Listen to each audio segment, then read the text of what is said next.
Okay, we're going to put you in the hot seat right now and fire some questions. But just to get started off, through the session, you did speak a lot about how personally, for you as a family, some of the challenges that you face with the children.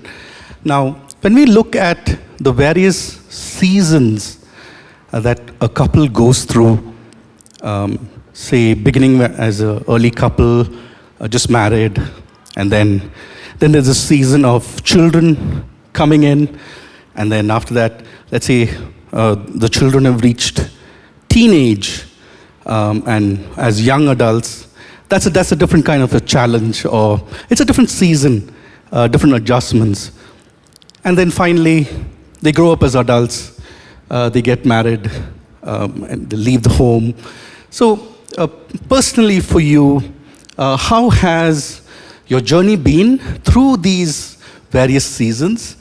And what are some guideposts or some things that stood out for you through these various stages of a couple's life? Would you? She'll be in a better position to answer because most of the time I'm out of the house. I think there is, once the children come in, there is a different kind of it's a different kind of a season. And our home was an open home. We couldn't restrict people coming into the house of different natures, different addictions, but we constantly have to watch our children. She's coming from a home where her dad is also a pastor, and I came from a secular place. I mean, secular. My parents are also Christian, but I'm from a marketing background. And she's the eldest, I'm the youngest, good combination. So when we were married, we only said we must have an open home, accommodate people, but there are a lot of challenges in that house. So when the children were growing up, we somehow made it a point, whether I come back late or whether I will spend some quality time with the children. But there have been times I missed on the important stages, for example, their birthdays. It's only later on, as soon as I get the diary, I fill in all their birthdays. First, I never accept anything to go. And even after they grew up, I'll ask them, can I go for this meeting? So if their children say, yes, daddy, you can go, I go, because it's their birthday or important thing. The other thing, we made it very clear to attend all their school programs, no matter how busy I was, to cancel it, and we both will participate in that thing. So children know that daddy and mommy are there for the school program. The challenges were in terms of discipline, finance, and also their education. These are the areas of conflict.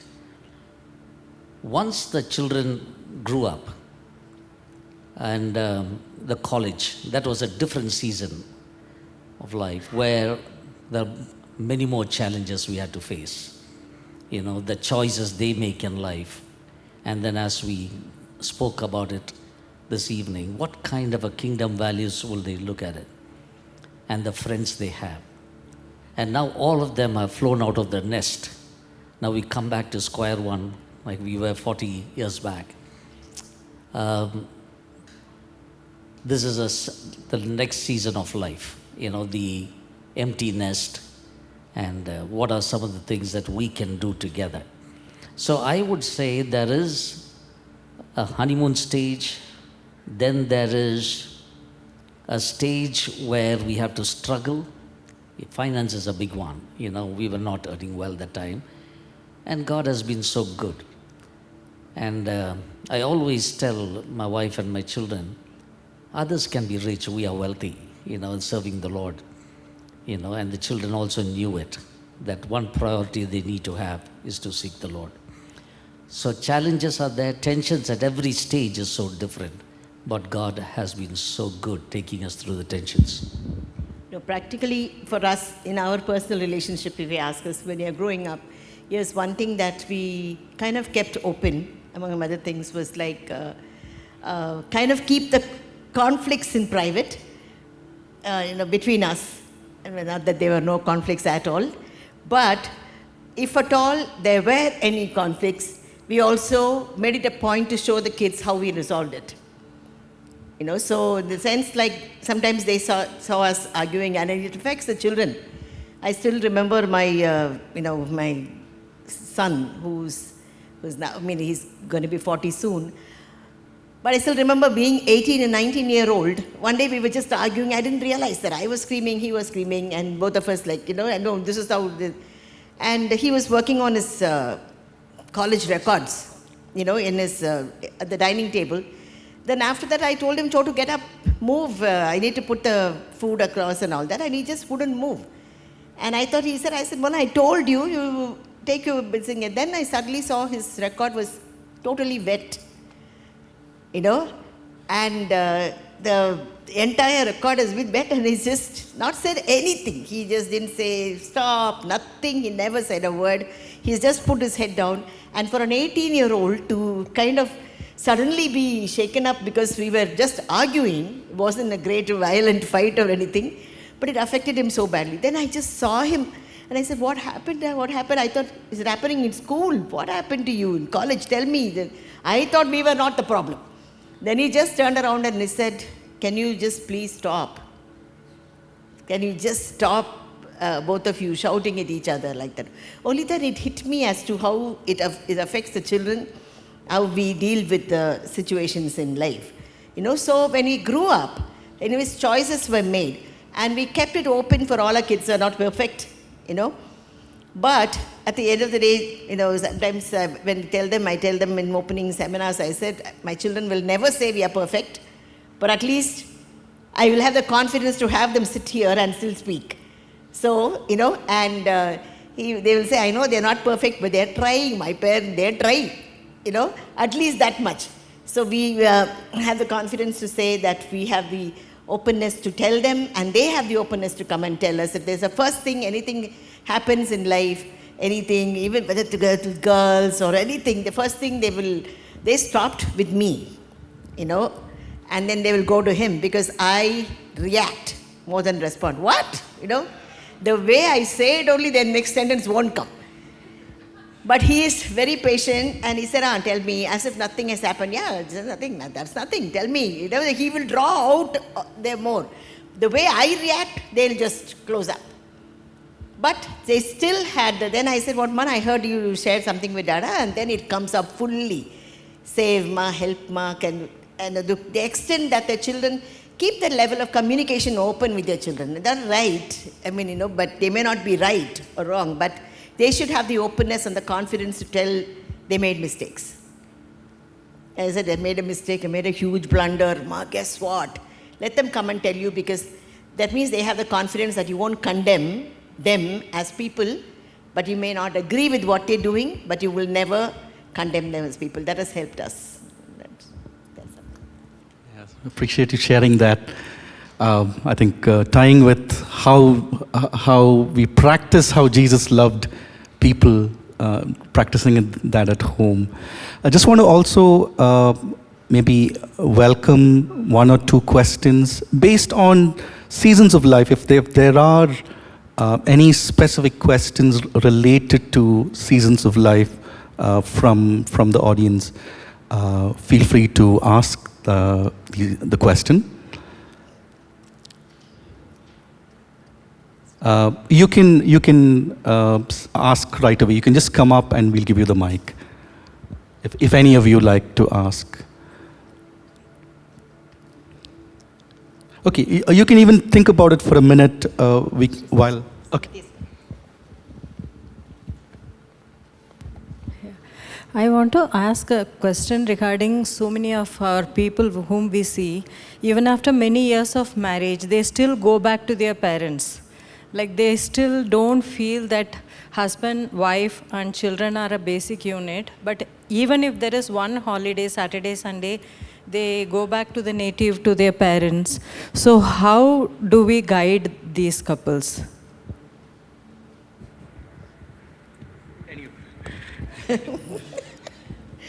Okay.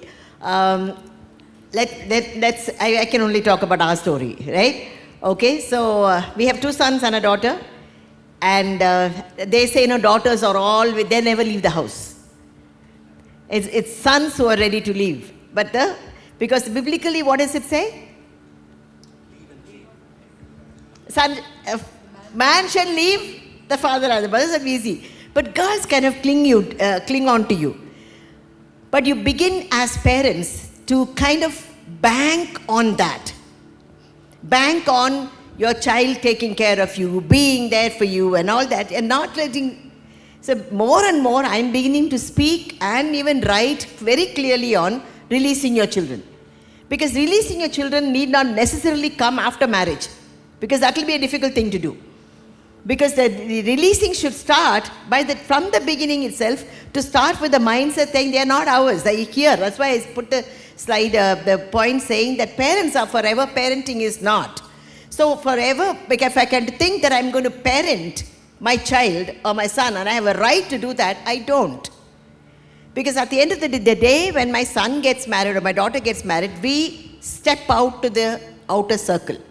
We may be in the periphery, but we're not in the inner circle. If they are still in our inner circle, we are not going to let our children grow, and it is not good for us. When the kids have moved out and then when we realize that we are in the periphery, we suggestions, hey, these are some ways you can handle it. We suggest, but we advise. If they ask for unsolicited advice, is the worst thing that can happen to a married couple.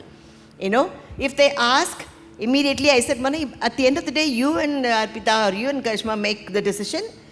This is something that then they ask, Daddy, how will you handle this? My daughter-in-law calls and asks, Mama, how will you handle this? I said, this is how you'll handle, but both of you sit together and you decide.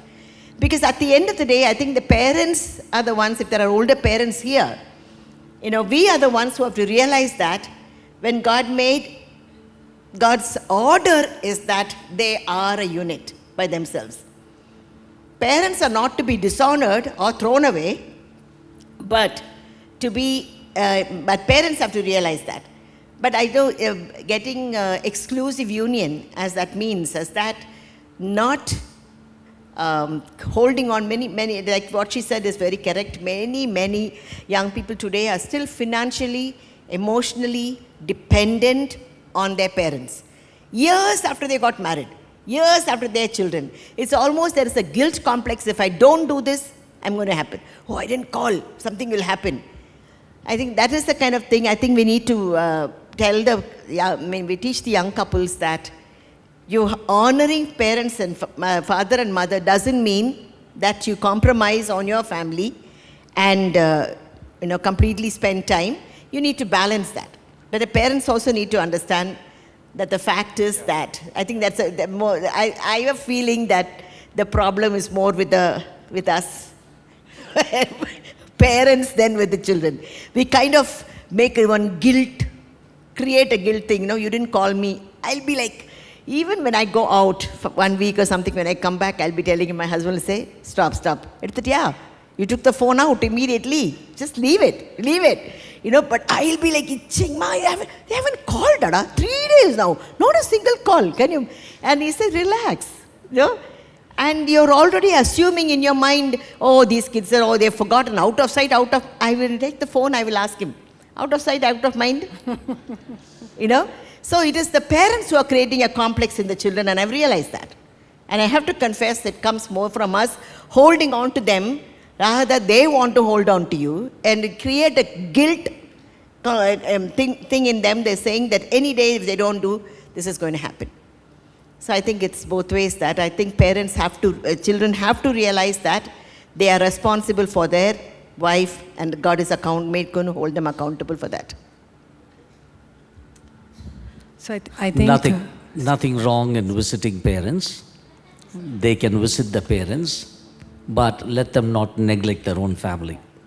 I think it is important that parents need to be respected. They need to be taken care, because one day we will be in that place. We should remember that. but let them not interfere in your. They can give suggestions, no problem, but they should not come in your way of that thing. But I think it is good to visit parents. So I think in short, what Pastor and Mrs. Kamala said is to have a healthy separation and a healthy connectedness with your children, with your parents. Okay, that's a takeaway for us.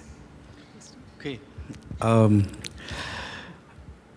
If during a fight, a husband and a wife have a disagreement and not able to find middle ground, how can this situation be resolved? Disagreement need not be wrong. We should just agree to disagree. No problem. If she accepts everything that I say, there is a problem with her. And if I accept everything that she says there is a problem, I think we need to look at it. No problem. But when you are under disagreement, do not make some important decisions in life. That will affect. So I think we should wait. Like Paul and Barnabas, they had disagreement and they went, two of them went, but who is right? Oh, I can't ask questions, sorry. Only they can ask. Oh, I'm sorry. Paul and Barnabas, they also disagreed, but both of them were right. Both of them were right. And sometimes we need to look at it as a disagreement, as a healthy disagreement. But if your disagreement continues that you can't talk to each other and it is affecting the home, immediately after 2 days, meet with someone who can talk with you, pray with you, and look at what are the ways that we can solve the problem. But don't continue with that kind of an ill feeling and pain. That's something that's very important, that you let it grow. Because this bitterness and anger grows faster. Grows much, much faster, and then you'll become completely, it starts off with deception, when it comes to disagreement, and finally, the lack of love. I mean, finally your love could wax cold. You know, many couples have come to the stage where we are still married, but I don't see, I mean, there's no love, auntie. Like, it's not, and when I say love, it doesn't mean that I get butterflies in my stomach whenever he walks around. No, it does. That's not what I'm talking about. I lost it long time back. So, but it's not that you feel the flutter, oh, I have to feel love, oh, I love you, honey. I'm not talking about that. But you know deep inside of you that you still love each other, and the expressions may be different according to your age and stage in life, definitely. But you know that you deeply care for each other, you take care of each other's needs, because that could change very subtly over the years. You can still be married, but there is no there is no feelings at all attached to any of the decisions. I know of couples who have come to that stage. So you should be very careful with disagreement, not let it go over a period of time. And you learn to agree, okay, this is how you feel, we should come to a common ground. You find out from somebody else whether it's the right thing or not. Okay, so as a takeaway, conflicts are okay, conflicts are normal, but how we deal with them, how we come together, to agree to disagree also matters. Okay, we have a question here, a question from a very young couple. This person's asked, could you please teach how young brides can deal with her in-laws in a way that pleases God? How a young woman can deal with her in-laws in a way that pleases God. I'm not a young bride, by the way. Okay. I was a young bride at once upon a time, and I did have in-laws issues. So I guess I'm authorized to speak a little bit. Okay? But the thing was like moving into a joint family for me was a very difficult thing to do. And I had kind of dreams and, saying that, okay, this is what is going to happen and all that. But I was very open to living inside the house. But somehow I had to deal with my mother-in-law who hadn't released her son yet, So the first year was a very difficult thing for him as well, because within 22 years, his 3 other older siblings have gotten married. So, and by 22, we were talking about our marriage. Within 10 months, we got married, actually. as young.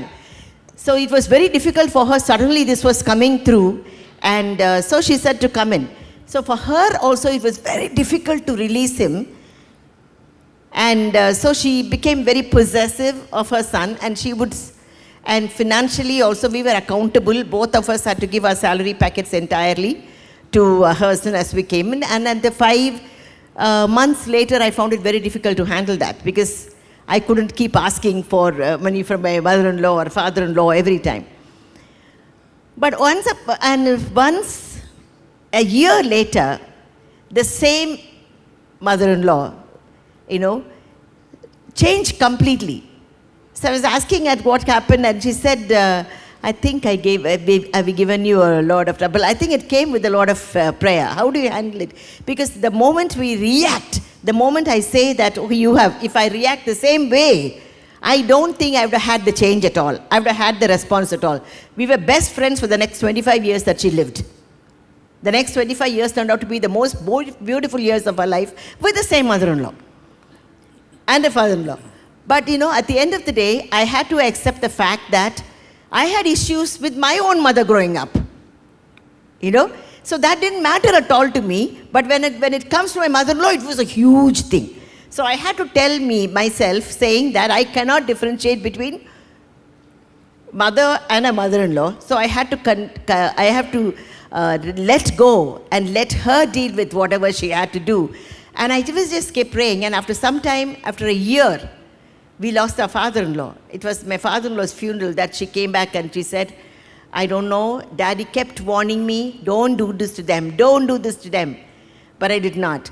And completely the attitude changed, and I had a beautiful, absolutely beautiful legacy with her the next 25 years. But the first 2 years were very, very difficult. So as young brides, how we deal with it, how we also need to understand their feelings. It's not easy giving up suddenly after 22 years, 23 years. Some of the sons have been at home for 30 years, or suddenly giving up and suddenly someone coming. I don't want to be looked at as someone who come and snatch their son away from them.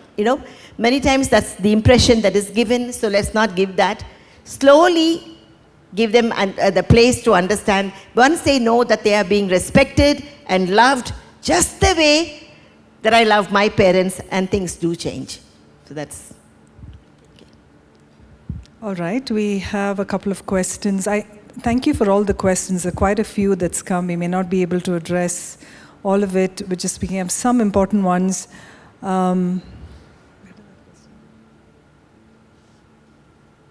How do you deal with the indifference and a lack of personal ownership of one spouse with the family? How do you deal with indifference and a lack of personal ownership of one spouse with the family? Some of the questions, I don't want to generalize. We need to look at issue by issue. These are all too specific. We need to find out why there is an indifference. What caused the indifference? We can just say he's indifferent, she's indifferent, but there are a lot of things. So we need to look at that issue, why there is an indifference, what brought in this indifference, and then deal with it. But if one person is so indifferent, you be calm.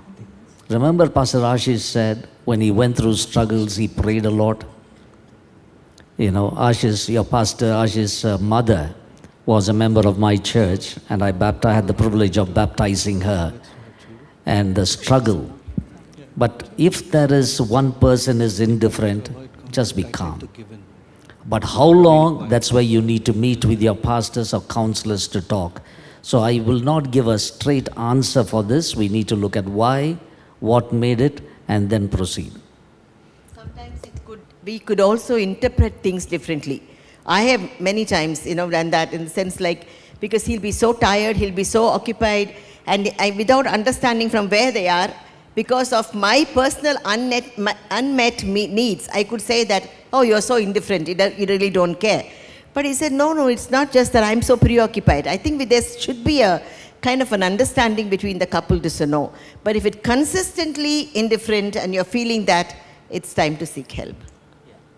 I think we should learn, we should know, especially when to ask and what time we should ask. Sometimes when the husband is very tired, you don't come and flood him with too many things when he's too tired. Give him some time, let him remove his sandals, let him go wash his face. As soon as he enters, you heard, Pa, what happened?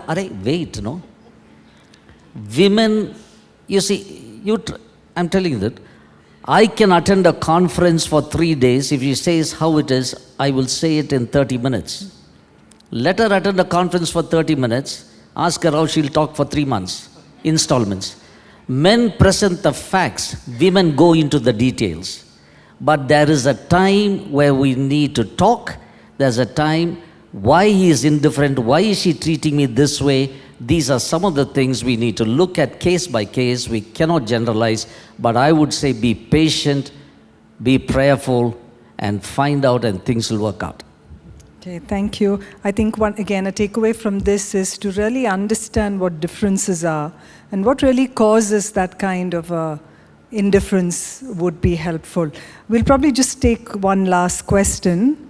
This person asks, many times to avoid conflicts, I tend to give in and remain quiet or let things happen. How do we get the family to agree and act right? Many times to avoid conflicts, I tend to give in and remain quiet or just let things happen. How do we get the family to agree and act right?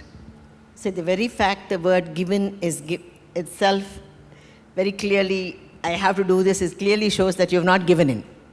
In the sense because once you feel that you're given in and you're taking it, it's like that. Giving in has a different connotation altogether. I said, yes, okay, fine. This is not giving in. The moment you feel that you're giving in and you're always being exploited and things like that, let me tell you, because most of the time I always say, I give in. I don't give in.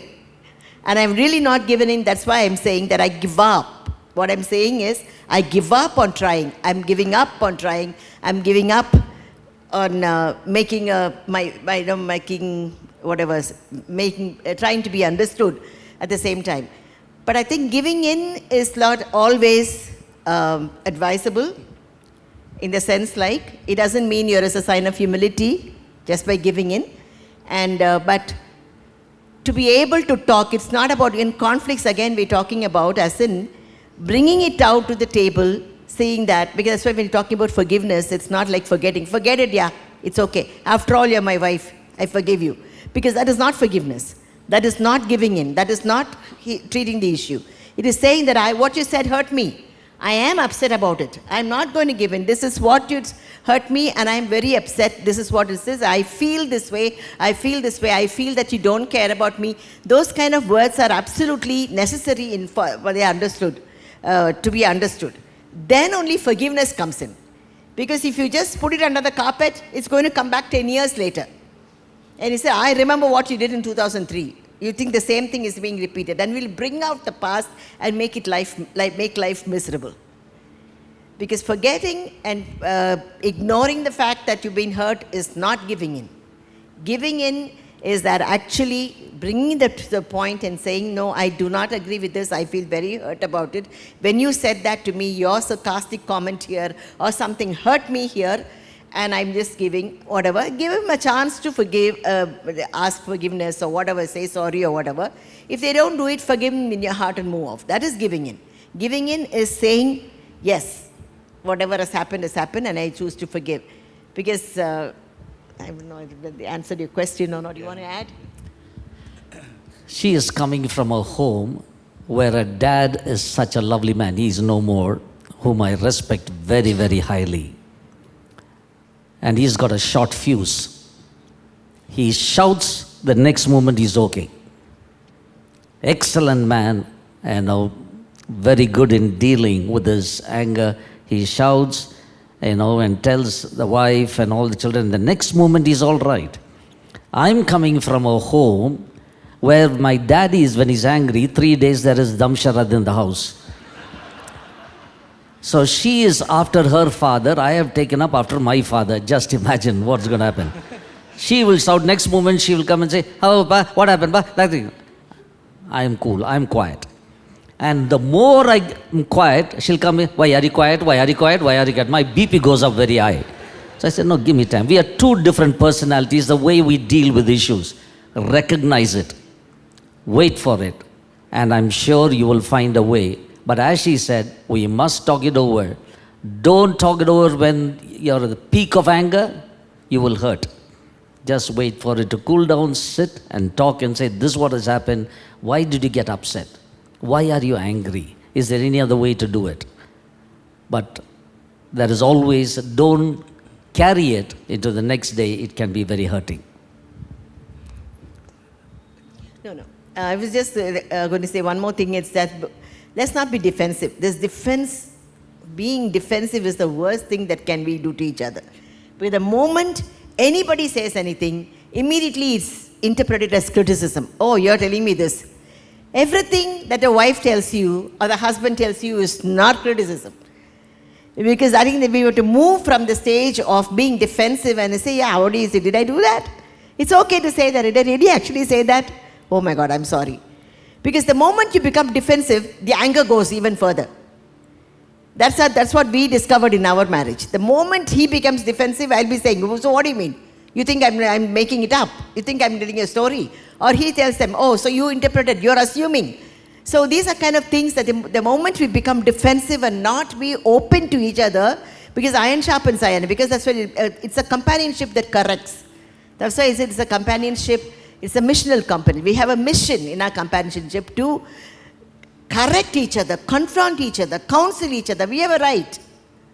Who else will tell the truth? People will say a lot of things good at the back, but it's the husband or the wife who can tell us the truth, tell the truth to our face and say what you did was wrong. So let's not be defensive, but to be able to accept criticism from each other. Yeah. Thank you for that. I think my takeaway is to really have an honest conversation in a timely manner, at the right time. Don't let it wait for many years for these things to ferment. With that, I'm sorry we're not able to get to all the questions, but we'll have to close. Perhaps we may have a few moments with both the Reverend Benjamin and Mrs. Kamala Benjamin once the session is over. But I want to call the worship team up as we get ready to close. Thanks once again to our speakers.